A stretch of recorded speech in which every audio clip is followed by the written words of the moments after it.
Does that person actually have an interest in me? Anyone who has ever fallen into the net of love has likely asked themselves this question at least once. It's especially prevalent during the tentative, clumsy stages of pursuit, when we are still strangers and every signal can be a source of confusion. Yet, even after entering a marriage, there are moments when we still feel insecure, still wondering, as if searching for a constant confirmation from our partner. Director Ken Kwapis' He's Just Not That Into You chooses to bring that eternal question to the screen, utilizing the charm and wit of the rom-com genre to deconstruct the inherent differences in how men and women think about love. And then perhaps the answer lies simply within the title of the film itself. Maybe he's just not that into you. Instead of revolving around a single central couple, the film opens up multiple parallel storylines involving a roundabout web of relationships between the characters. There is a naive girl yearning for love, but miserable because she constantly misreads the signals from the opposite sex. There is a seasoned man of the world, confident that he holds the rules of the game in the palm of his hand. There is a couple who has been together for 7 years, still struggling with the question of when to get married. And there is a married couple on the brink of collapse due to the appearance of a third party. It is precisely this diversity that makes the film so relatable. The movie does not sugarcoat love to the point of delusion, nor does it push tragedy into total despair. Because of this, every viewer can see a part of themselves in it. From advice like if he likes you, he will be proactive, to the larger question of whether marriage is the final destination. The film leads us on a journey of self-questioning about what is truly right for our own love lives.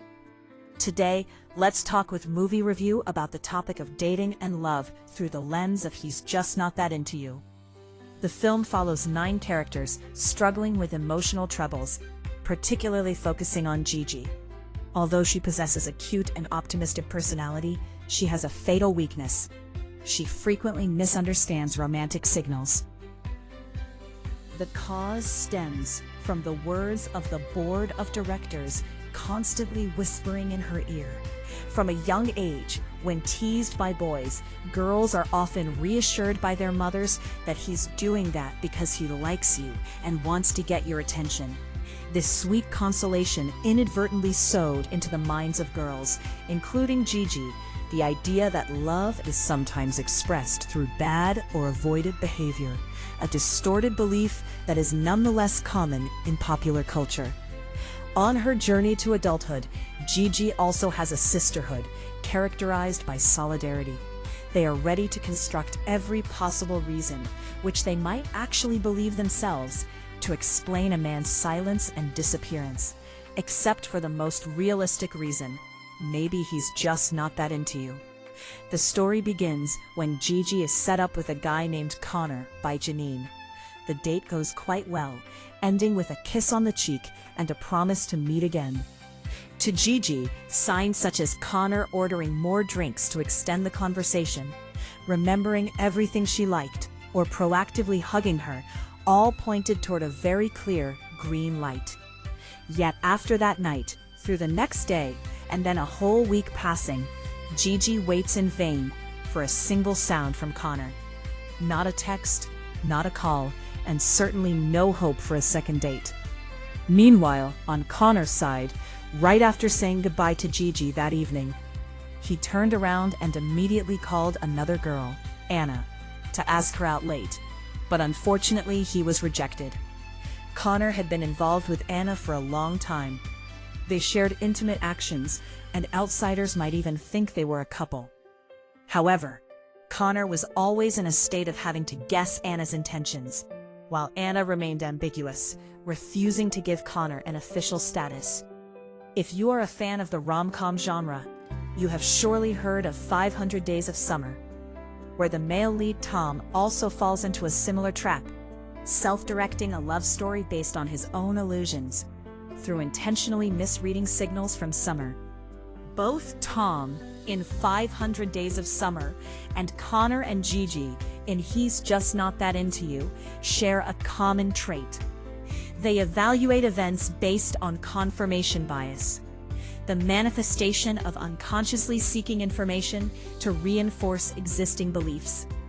They only like to hear what they want to hear, selectively picking facts that fit their own romantic expectations, while ignoring the glaring negative signs. After her date with Connor, Gigi cannot focus on her life.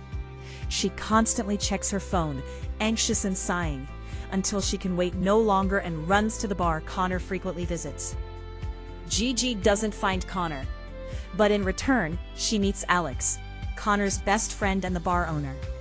Gigi pours her heart out, and Alex reluctantly becomes her love guru. Unlike Gigi's circle of girlfriends, Alex represents the male perspective.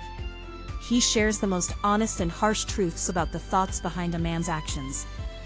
If a guy doesn't call you, it's simply because he doesn't want to. Because if they want to, they find a way. If they don't, they find an excuse.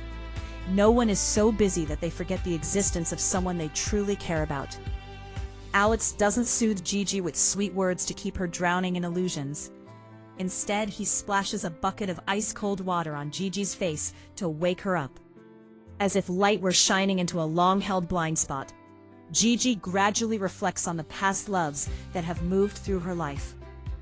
It turns out Gigi had always given her affection to those who didn't truly cherish her. Mistaking signals that were thought to be the spice of love, but were actually just indifference and selfishness, made her struggle, even getting trapped in unhealthy relationships. The film does not stop at exposing illusions during the dating phase. It also explores love's transformation when moving into marriage.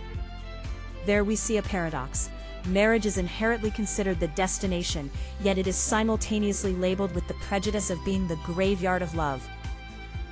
Ultimately, why do humans both yearn for long-term commitment and yet feel confused and fearful that it will fade the initial sparks?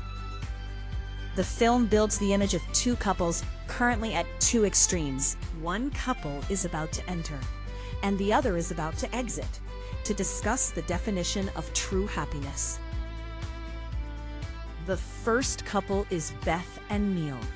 They have been together for 7 years, but Neil is adamant about not wanting to get married. As you may know, the number 7 is not accidental. In Western popular culture, the 7-year itch refers to a period prone to crisis in a romantic relationship. When novelty fades and habit replaces desire, the risk of breakup or infidelity increases. Beth witnesses her friends and sisters settling down one by one, while she remains perpetually insecure because her partner refuses to have a wedding. She decides to summon the courage to ask Neil, "Do you want to marry me?" Something she had avoided for 7 years. Part of her knew that Neil's answer could lead the relationship into a dead end. Despite still loving Neil, Beth proactively let go. In Beth's eyes, not moving toward marriage meant a lack of commitment. Conversely, Neil believed that the connection between two people is measured by the emotions and actions they dedicate to each other, not seeking validation through a certificate. Beth's struggle is justified. No one is wrong, it is just a difference. If they want to continue, one must be willing to change for harmony. Was Neil truly afraid of commitment, wanting to prove love transcends social norms? Or was Beth never the one he wanted to take as his wife? It seemed Neil was the biggest red flag, but in the end he pivoted into a green flag when he proposed to Beth to keep the love of his life. However, this script easily makes viewers feel like it's a fairy tale. In reality, one wonders if Neil's decision came from true desire or was just a momentary reaction to the fear of losing something familiar. If Beth and Neil took a long time to commit, Janine and Ben rushed into marriage too quickly before they could thoroughly prepare. Ben admits he was never sure of his choice because Janine proposed an ultimatum: either get married or break up. Faced with that, Ben reluctantly chose marriage as a solution he considered less bad. It is unclear when the love went cold, or perhaps from the beginning they didn't love each other that much. Maybe the consensus was just a way to compromise under pressure. In the marriage, Janine likes control, from house decoration to small rules like forbidding smoking. Additionally, their married life lacks physical intimacy due to her suffering from frigidity. Instead of having an honest dialogue, they chose to ignore the issues, letting wounds fester until they could no longer be healed. Before crossing the line with Anna, Ben had moments of hesitation. He rejected her twice, but temptation eventually led him to ruin his already cracked marriage. By the end, everyone finds their own happiness, including Janine. Though painful, she freed herself to find the peace of being herself. Only Ben and Anna, two hesitant people like a yellow light signal, did not find complete happiness. Because they lacked decisiveness, they couldn't bear to stop, but didn't dare to move forward. They didn't know what they wanted, so they kept standing on one mountain looking at another. Just as Anna treated Connor as a temporary replacement whenever Ben neglected her. Ultimately, to move toward marriage, love is only a necessary condition, not a sufficient one. For two strangers to become each other's family, they need a consensus on values and expectations. They also need a guarantee mechanism, which in modern society is the legal framework to bind responsibilities. Therefore, whether entering or exiting a marriage, humans must face the greatest challenge: being honest with themselves, so as not to become an actor in the very home they chose. In the dating story, labels have existed for a long time. For example, men must be proactive while women should be reserved. Although modern society is more open and women are increasingly independent, there still exist inherent prejudices that make females feel hesitant. Once again, the film places two contrasting role models side by side: Gigi and Anna. If Gigi appears naive and clumsy, Anna is the symbol of charm and sexiness. They are both women who dare to express their feelings, but the way the film views them is very different.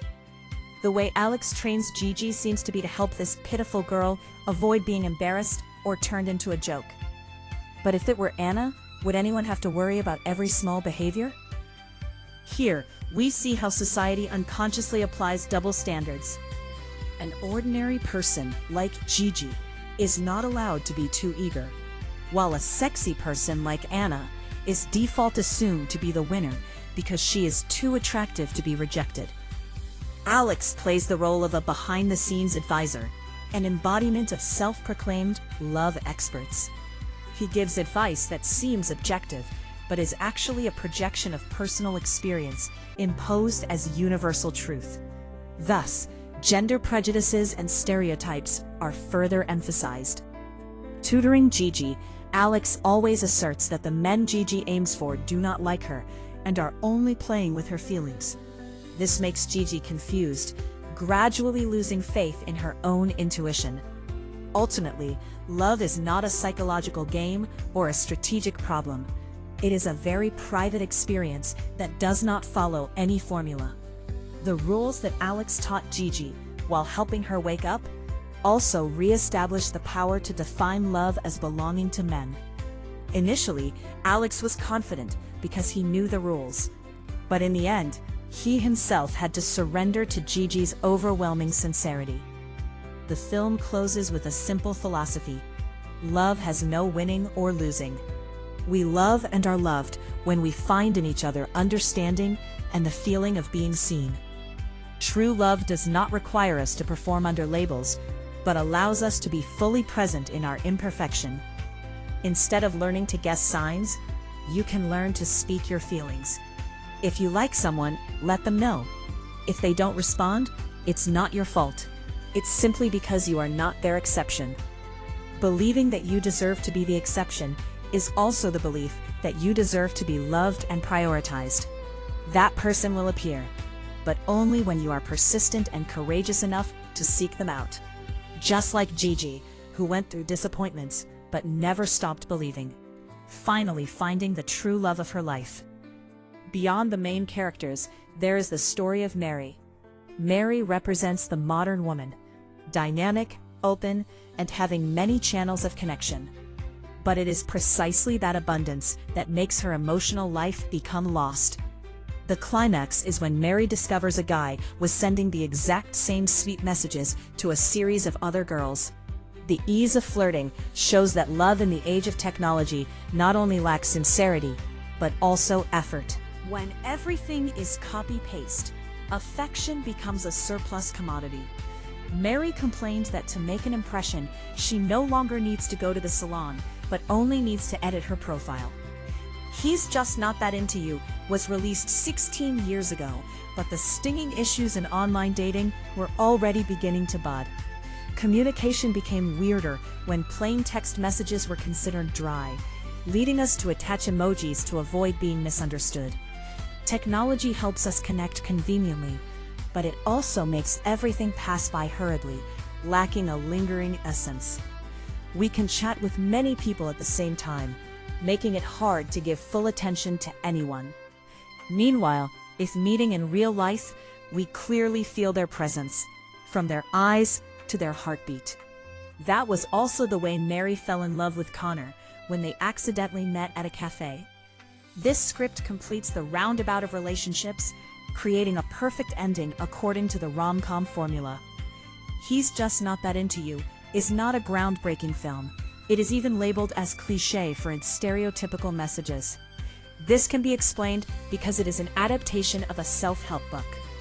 Nevertheless, the film still achieved a certain resonance thanks to its interesting multi-threaded storytelling and a cast of big names like Bradley Cooper, Jennifer Aniston, and Scarlett Johansson. By combining romantic colors and humor, the film has fulfilled its role as a light rom-com piece, enough to entertain and enough to reflect upon. The movie opens up many different slices of love and marriage, where every viewer can reflect according to their own experiences. Some find the film boring, while others find it touching and real. Because after all, love inherently has no formula and no borders. To love and be loved, the only thing we need to be equipped with is honesty with our own hearts.